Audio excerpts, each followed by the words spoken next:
Unfailing God, you go before me.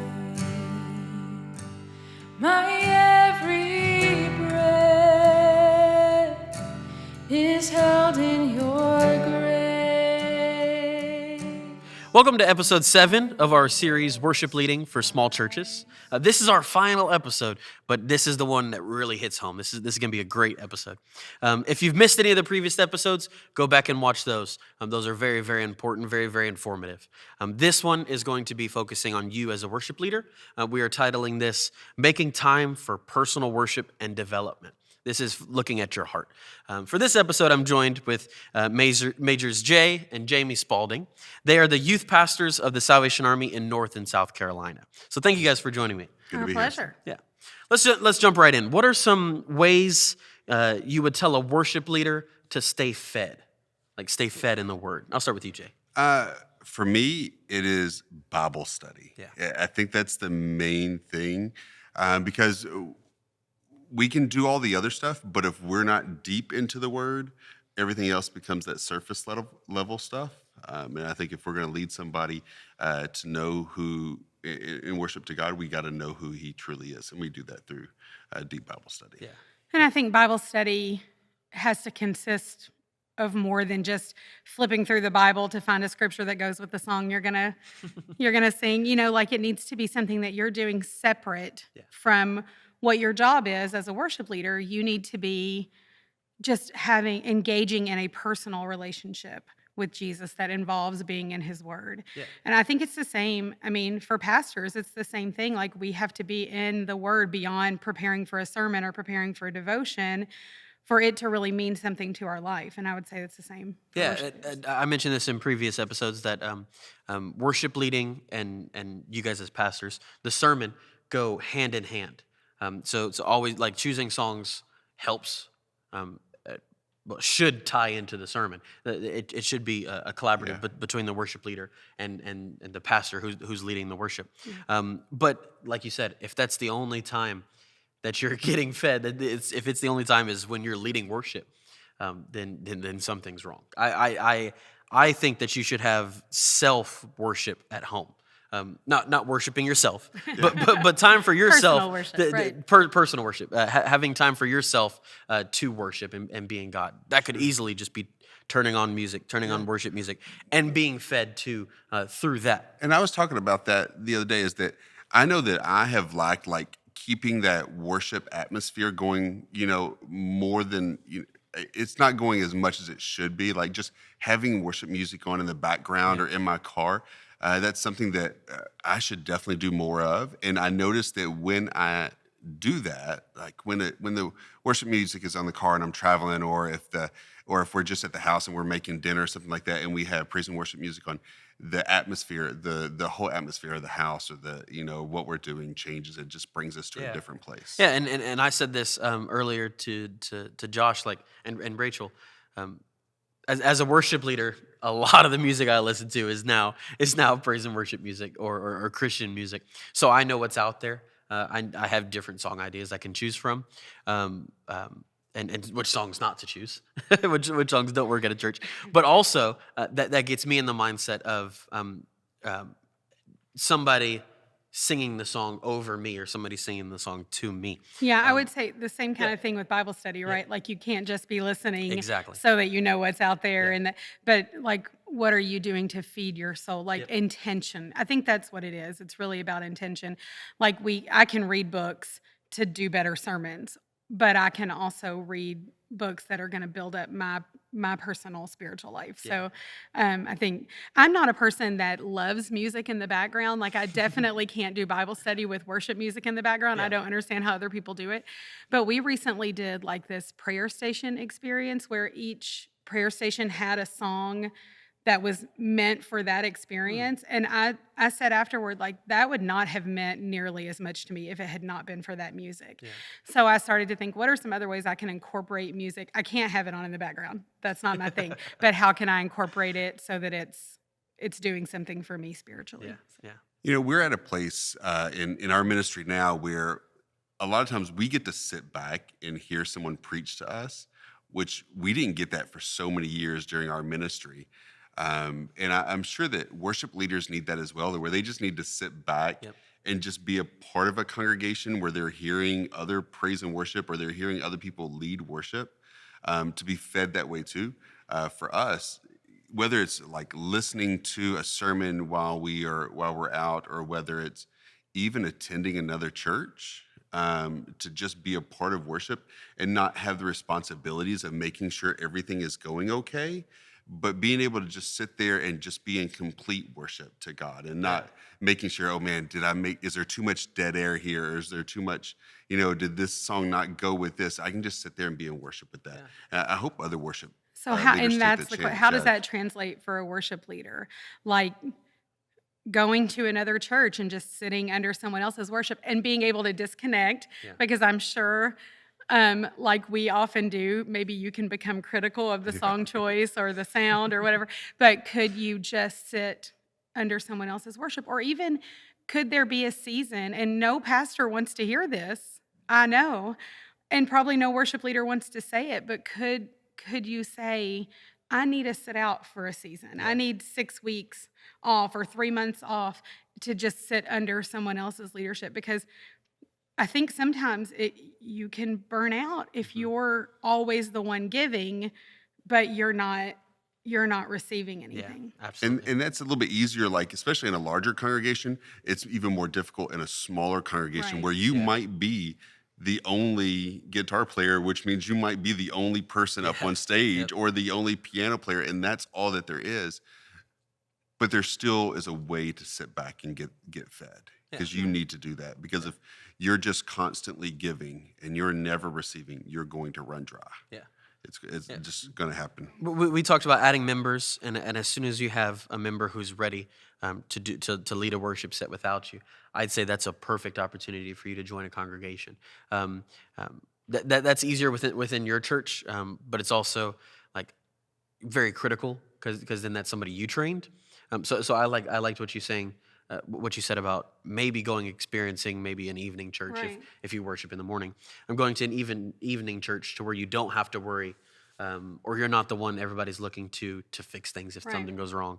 Like if something's not plugged in, you're not the one. You're disconnected. Right. You're exactly right there. I like that a lot. That's a good point to say. What are some traps that you've seen worship leaders fall into? I'll start with you, Jamie. I started with Jay last time. The main one I really think about, and it's not always all on the worship leader, but if the worship leader and the pastor are not in tune with each other, I think it becomes evident. And that could be something small. I remember a time years and years ago when Jay kind of whispered to our I know piano exactly player, where she's like, going with this. So. hey, I want you to play this song at the end of church. And it was like mentioned at the beginning of church. Like that was the whole communication. I want you to play this song. Hang on, we were early on into our ministry That's there, true. so we hadn't figured out how to make things gel So quite Jay right yet. gets up, and it's a very moving sermon that like compels you to, you want to follow Jesus now. And he gets up and he's like, and now we're going to sing together as a congregation. I have decided to follow Jesus. No turning back, no turning back. And our piano player, who was from New Orleans, went, "Ba-dum-bum-bum, I have decided. Do-do-do." And it was just a whole different vibe than what he was going. It was completely shut down at that point. But I think like if the pastor is one that doesn't communicate what the end goal of the service is, like how does the worship leader know where to go? So if that relationship, if you're not working together in tune with one another, or if there's animosity, I think that becomes evident in the services. And even just the worship leader being sensitive to what is going on. I mean, I know, they're working and they're up on stage, but then when they go sit down, if maybe they're not paying as much attention to what's happening and then are called back up, like the mood of the service can shift really easily if the whole team isn't working together. Yeah, it's a little bit of planning before, in that specific scenario. Yeah. It's planning before. but then also being sensitive to altar call time, Right. playing time of reflection, Yeah, because playing those during the verses sermon of it can praise. change Yeah, how exactly. how it went. Yeah. But then you're right. Being in communication. Yeah. So what kind of style would you like me to play? Definitely. I have decided to follow Jesus right after your sermon. Yeah. Is this a send off version, or is Yeah. this more of a personal time Beckoning worship to there? them to the Right. altar. Exactly. So that communication is very Yeah. very important. I think piggybacking on what Jamie said there about working together, eh, that means the whole worship team working together, including in what with your sound, whoever's doing your sound and who's doing Media. your media, and as well as even whether that's going on around, like is there a decoration that's in the chapel? Is there even I know that Jamie had led us in worship one time, and her sermon was talking about I am the bread of life, and she had the smell of fresh baked bread going through the congregation. That's my And favorite it, service. it right, and it changes like the whole perspective. But Yeah. if you're all working together, then it's not like, oh, I'm in my little silo here and I'm going to do what I want to do to make myself sound good, and this person's over here trying to do what they can to play catch up. You're all working together for that one goal, and that's to worship God. Yeah. It's not an individual person doing a concert or their own, I'm going to be Yeah. this and I'm going to be louder over here, or I'm going to show off my skills of what my great background looks like on media. But yeah, the words aren't readable, or the background doesn't go with the words, you Yeah. know, those type of things, or even with what the songs being played. So everybody working together and having that ultimate goal that this is really to just lead us to that point of worship. Everything that we're doing, we're all working together for one goal. So we're not ostracizing or pushing off one person or another. We're all playing together. Yeah, and then as a worship leader, that's what you should be doing. You should be building community. Of course, within rehearsal, to where everybody's not in their own world, but also building community to make sure that nobody's feeling left out of the group. Nobody's feeling like not appreciated for them leading worship, especially the sound crew, the sound tech, and the graphics operator, whoever's running slides. They can seem kind of like an afterthought. Yeah. But building community Unless because things they're mess part of your up, team. and then everybody gives them their attention.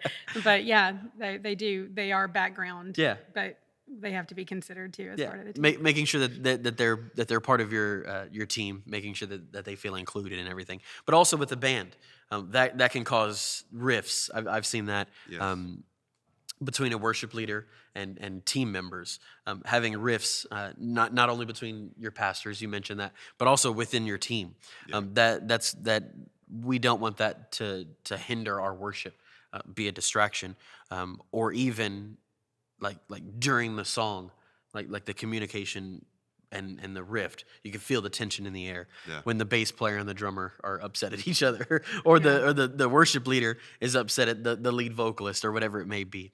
Well, we were at a worship service not too long ago, and Jamie mentioned to me. She said, "You feel a little bit more at ease at worshiping when you know the heart of everybody on the stage. Like you can feel they're not just up there singing a song, but they're worshiping together, and you know what their heart feels, and so you feel even more compelled to give your all and to be more giving yourself into that worship." Because you know that they're all together in this, that there's not one that's trying to outshine, or there's not a aggravation between, like the drummer, I'm going to play much harder right now so I can drown out the guitar player because he didn't like what I said about the worship song. Or whatever. And that's building community with your congregation as well, to where the congregation knows, hey, the people I'm being led by do love God. And They're I can God-fearing. trust them Exactly. to lead me to the throne Yep. because I know their hearts and I know their intention. Yeah. And on the other side of that, when you know that there is a struggle or there is a sin or there is something else, and you're trying to get into a mind of worship with that person leading you, that's hard. Or that person preaching to you or whatever it is, that's difficult. So Yeah. having your own heart in the right place and your team and just being cohesive, it makes a difference to the congregation. And that's where the pastor really has to step up, or those other, and even the worship leader of the praise and worship time or whatever it is. If you know of something that is an issue in that person's spiritual life that might be where you have to say, you know what, you need to take a season. You Or need- when they have problems with each other, if they have what problems do we with each need to other. work out before we get up here and try to lead these people in worship? because it has to be a part of that. Yeah. Yeah, I know this is completely turning to another part of this, but one of those things, because I hear people say it, as the pastor, people will come up and say to us, well, why did they sing this song, or why did they sing that song? That song is so unsingable, or that's not in my key, or things like that. Now, granted, I've never had that happen to me, because when I sing, It's in all the keys. It's in all the keys across the board. I hit all of them, and that's just because I'm gonna sing and I'm gonna worship that joyful noise that was made for me. But there is something to that, especially for those who do have that musical mindset, making sure that the songs that we're singing are in a key, or even they're not just concert like, if I'm saying that the right way, that it's not just a performance up there, but you are picking songs that are made to help people worship together as a congregation. One thing that we've mentioned, I think you guys as pastors and shepherds to your congregation, is this, are the songs that are singable, are the songs that you chose singable? Yeah. Like is the melody easy for people to pick up and learn, especially with new songs? That is a huge trap. Like choosing songs that I sound good in this, and focusing on yourself instead of focusing on the congregation, Or even and leading them to worship to God. Of course, you want to bring new music. Yeah. Like that's part of what Definitely, you do. that's Yeah. the But, worship like, leader's responsibility. Is You to want to bring in that make new sure stuff. too, like it's corporate worship. So maybe not all the songs are new that week Exactly. or whatever. Yep. And then also, I think, this is an age-old argument about old music versus new music, and hymns versus praise and worship. And like, I think it's easy to get caught in that trap as a worship leader, or feel like you have to pick sides. But I think it's the worship leader's job to show the congregation that like all of this is valid, and God doesn't have, he was working then and he's working now, and there's value in all of these different things. So I think I love when we bring back a hymn, or it's mixed in with a praise and worship song, so that like we're honoring all styles of music, and we're recognizing that people connect differently with God, and different songs mean different things to different people, and we're not going to trash any of it. We're going to honor that. And so I think you have to be careful about going too far on one side or the other of that argument. Yeah, and it's good to have a blended repertoire that touches some of your some of your older congregation that may like the hymns, that may like, I only sing Amazing Grace, and if there's a fast song, we're singing I'll Fly Away. Yeah. Right? And it can't be just that. You can play I'll Fly Away every once in a while, and they're once like, in a while. that's the best song you guys have ever done, or whatever. That's part of your congregation, and you need to take that into consideration. Or some of your younger members of your church, they may want to hear what's on the radio. Right. Sifting through a lot of that is very, very important. Making sure that the lyrics are biblical, because that would just be another obstacle that the pastors have to juggle. And it's like, well, the worship team just sang this. However, It doesn't. It doesn't go with anything we we don't were- believe that, and the Bible doesn't say anything like that. So that's your job to sift through that and ask your pastor that. If you have questions about a specific song, about a specific lyric, study it yourself, and if you can't find out the answer, go to your pastors and say, hey, what do you think this lyric means? That's what I would do if I was to come to you guys and I had a question about a lyric, and I didn't know how to fix it or whatever. Or if we should even do this song, I'd come up and say, hey, what are your thoughts with this lyric there? What is your, do we really believe this? Is this what the Bible says? And it's good to have that collaboration with your pastor. Right. And this goes back to the communication. Yeah, but it goes back to the communication. It also goes back to the part of like studying your Bible and Yes. making sure you as a worship leader are in communion with God, because then you're going to start having that spirit of discernment and being able to like, is this really meant for worship, or is this just a song that someone needs for their heart because of the struggle they're going through, or is it biblically sound? You know, because sometimes we will get some of those worship songs that are not biblically sound, or they're not ready for, or it's not for what our congregation needs as well. So On that point, we want to make sure that it's not just that we're singing the songs, but also and that we're not going through the motions, but that we're actually leading people in worship. Because that's really, I mean, you're doing it for the Lord, right? And that's one of the things that's kind of something that you have to learn as a worship leader, in that members of the congregation are sometimes going to really, really love you, and sometimes they're going to hate everything you do, and you have to kind of not let either of those things really change you a lot. Like it's easy for people to come up, oh, that was amazing what you did, and the glory goes to God, right? And then there's people that are going to come up and be like, I hate that song. Everything you sing is new. We stood up for way too long. All this, and you're going to remember, I'm doing this for the Lord. This is my act of worship, or our act of worship as a team. So I would, just criticism and stuff is hard. It's hard for a worship leader to not take that in. I think that's one of the traps. And well, as much as it is your act of worship in this, that it doesn't just get to your head as well. Yeah. That it's not like, well, I'm getting really successful in this, and now what am I going to do? Because I know as I stood there preaching, everybody's like, oh man, you did such a good job, and that sermon was wonderful. And it's like, and you got to remember that it's not you. Yeah, I might sit there and spend time studying and doing that kind of stuff for my sermon, but I'm doing all of this because I want to lead people to God, because I want to do that. This is not, I want to be successful. In the same way with our worship leaders, it's not like, they want to be successful so that they can move on to something bigger, or to a bigger church, or to start off their music career. That's not the goal of this. The goal, when you stand up there on that stage and you're leading people in worship, is to lead people in worship, and that's it. Yeah. Don't think of the church that you're at as a stepping stone. Yeah. You might be leading worship by yourself. You might be leading worship with you and just one other person. Yeah. God has placed you there for a reason. For that time, that purpose. Exactly. Yeah. And don't think of it as, I'm just going to be here until somebody, whatever job opens up. Because if you leave, then that church is without. Yeah. Right. And you've built community with your congregation. True. That's very, very important. And if you're just thinking of this as a stepping stone, then you have the wrong mindset. So going off of that, creating community, how can a worship leader create community with their congregation? I'll start with you, Jay. We see this a lot. We have to move quite a bit in our job. Mm-hmm. We've been in congregations that were bigger congregations. Sometimes we've moved into a congregation where it was our family and two other people there. But the part of being there is setting in those roots and knowing what's going on.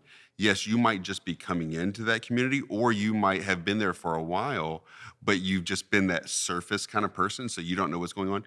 But getting to know the people that are around you, getting to know what their lifestyle is like, what they're into, their culture, what their background is. And when you know those things, that will help you as a worship leader to build community, because you are a part of that congregation. You're not just set aside all by yourself. You're mixed in with everyone and else. I think, you're asking for a lot of trust in a congregation when you say, we want to be the ones that lead you in worship every week. Yeah. What you do off of that stage with those church members is just as important as what you do on that stage. So being involved in their lives, coming to things at church that are not always, maybe there's no need for a worship band at that particular event. Maybe it's just a small group or a Bible study, but you're still involved. And you're still getting to know the people, and that you're part of them. You're not just this person that's up on stage on Sunday morning. Yeah.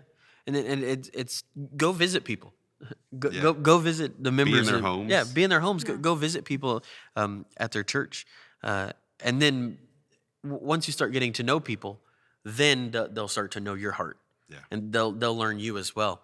And a lot of those difficulties the rifts with your congregation will dissipate, because now they're your peers. You have to know the people that you're leading worship in. And then that's where it goes back here. They see your heart, because Exactly. You've been in their home, you've shared a meal with them, you've been a part of what they're doing. And so they know that the reason why you're up there is because you want to worship God and you want to lead them in that way. And then when others do join your team, as a worship team, you've showed them the example of how you be part of a church. And so you also take responsibility for them and make sure they are being plugged in and Yeah. they are showing up for things and showing up for people, because they're looking to you. Not only are you leading the congregation, but you're leading this team, whether it's just you, one other person, or you start to build up, you show them what it means to be the worship leader. Yeah, and then as a worship leader, it doesn't matter if there's only two people No. out in the congregation. God wants you to speak to them. Yeah. A bigger congregation doesn't mean any better worship is needed or required. And it goes with the number of different resources that you have. Doesn't matter. Like if you're leading worship by yourself, with an old beat up guitar or an old out of tune piano, God can use that to touch the people. And like we said earlier, God placed you there for a reason to speak to these people. And if he's given you that gift, whether that's that it's just you playing the guitar, if it's just one person leading the piano, or if it's just like, I can't even play an instrument, but I can sing, I can give that little bit. Yeah. That whatever you give it wholeheartedly over to God. So you are working on your craft, on a daily basis, making sure that, because what you give when you stand up there on Sunday will show how much you've poured into it prior to that. Yeah. You don't, and this goes with the working together with the whole worship team, whether maybe that's just you and the pastor, or maybe that's just you because you are the pastor and the person who's leading the congregation in praise and worship, whatever that might be. But you are giving all that you can to make sure that when you stand up there on that time of worship, whether it's Sunday or whatever day it is that you're leading that meeting, that you have prepared the best that you can, that you're all in for that day. But let's also recognize that it's difficult. Oh, it is. When you give your whole heart and you plan and you do everything and very few people show up. It is. We recognize that is difficult. But that is why it's so important for you to be firm in your faith and very resolute that this is my gift to God, because that can be disheartening, but it can also, it doesn't have to pull your heart away or make you want to quit. It can still be a hard thing to go through when your congregation is small and people aren't really showing up.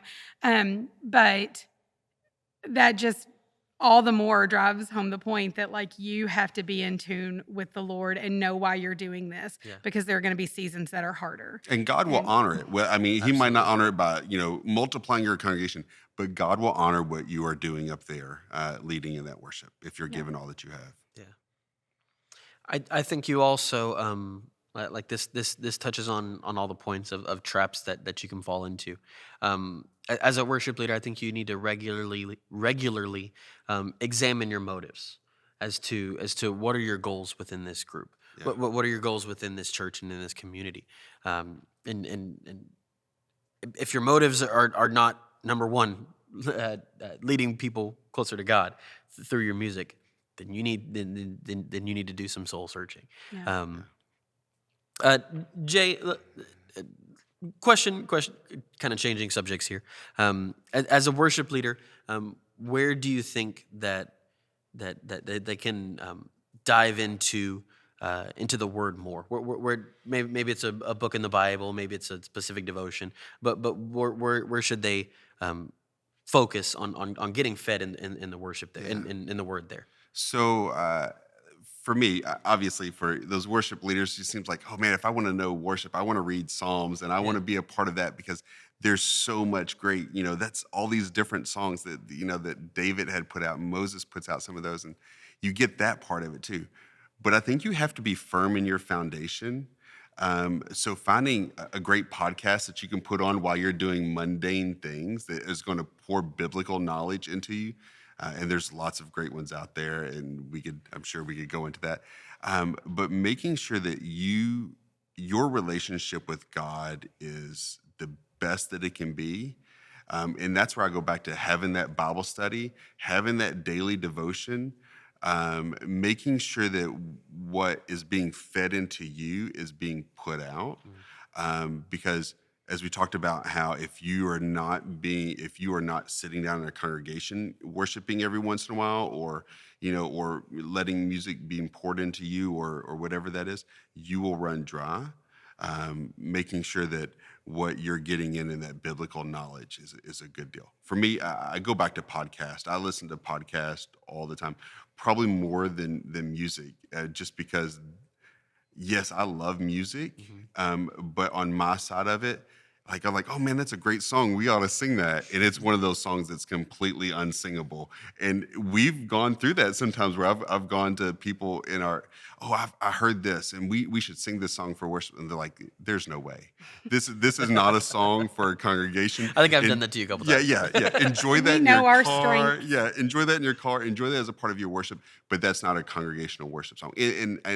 But I don't know that. But having a worship leader that's strong and knowing that, because you've poured into that part of it, those what the congregation needs and what their abilities to do. So for me, it's I go back and I need those podcasts, or I need to sit down and read that biblical book that might lead me in that right direction. I am positive, and I should probably know this better if I'm going to lead as a pastor, lead my worship leaders, what those books are, what they need to do. But for me, it's always going back to the very basics of the Bible. I mean, that's really where, if I'm strong there, then I can take care of the rest. Yeah.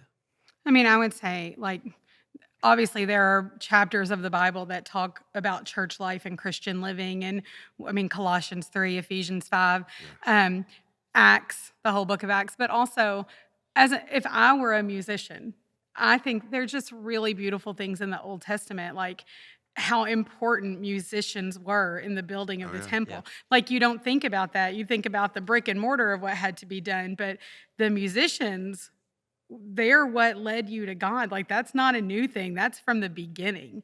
So I think sometimes just remembering that, like, this is something that God called you to, and it's every bit as important as other positions in the church, that it's ordained by God. Like, that would just give me, a little bit of a reason to stand up straighter on hard days, to know that, like, God has called me to this. I see it in His Word. It's important. It's where the praises of God are here, because I'm willing to get up here and lead this. I didn't even think about that, but every time that there was a success or something great had happened, they build that altar, they worship, and then, like, whether it's the music that they played when they were marching around Jericho, they even use these musical instruments for battle and different things like that. So that's a good one. you're right. Yeah. My natural thought was to go back to Psalms and things like that. But throughout, especially the Old Testament, we even see it in the New Testament as well. But man, the Old Testament, they used it for worship, they used it for battle, they used it for celebration, and you see that all throughout the Old Testament. That's really good stuff. Well, thank you guys for joining me in this episode. And for you guys, just remember that you and your pastor are a team, that you guys are leading the congregation together, that it's very, very important that the community between you and the pastor and your team are what the congregation needs to hear. And having that conversation with them is very, very important. Also remember that the church that you're at, God has blessed you. God has placed you there for a reason. Don't think of it as this is the next big step. Now, the big step may come, but don't think of that in the moment, because God has placed you to talk to the people and to lead worship to the church that you're at. And lastly, remember that you have to have personal devotion and staying in the Word. You leading worship is not just enough to stay fed.